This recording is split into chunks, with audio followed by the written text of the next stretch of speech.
Ibu Iriana terbakar bersama uang 120 juta akibat kebakaran depo Pertamina Pelumpang.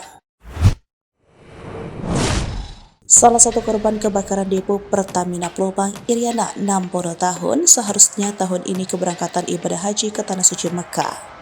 Namun, takdir berkata lain. Ia menjadi korban tewas dalam kebakaran Pelumpang Kota Jakarta Utara Jumat 3 Maret 2023. Bahkan duit 120 juta dalam celengan itu hangus dalam kebakaran tersebut. Korban Iriana ditemukan di dalam kamar mandi, tubuhnya kosong. Cor-coran di lantai 2 rumahnya ambruk. Perempuan lanjut usia itu tidak bisa melarikan diri dari kebakaran yang menyambar rumahnya.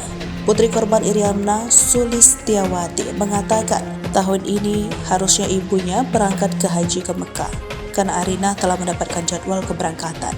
Beberapa tahun terakhir ibundanya selalu mengumpulkan uang di celengan kaleng. Menurutnya, ibunya bisa mengumpulkan uang hingga 120 juta untuk ke Mekah. Namun uang tabungannya itu ikut terbakar saat si jago merah dari depo Pertamina Pelumpang ikut menyambar rumahnya.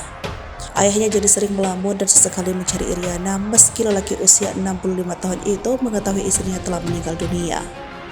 Sulistiawati tak bisa berbuat banyak selain memberikan semangat kepada ayahnya agar merelakan kepergian istrinya. Saat terjadi kebakaran, dia dan suaminya berusaha menyelamatkan diri agar tidak terjebak dalam kebakaran.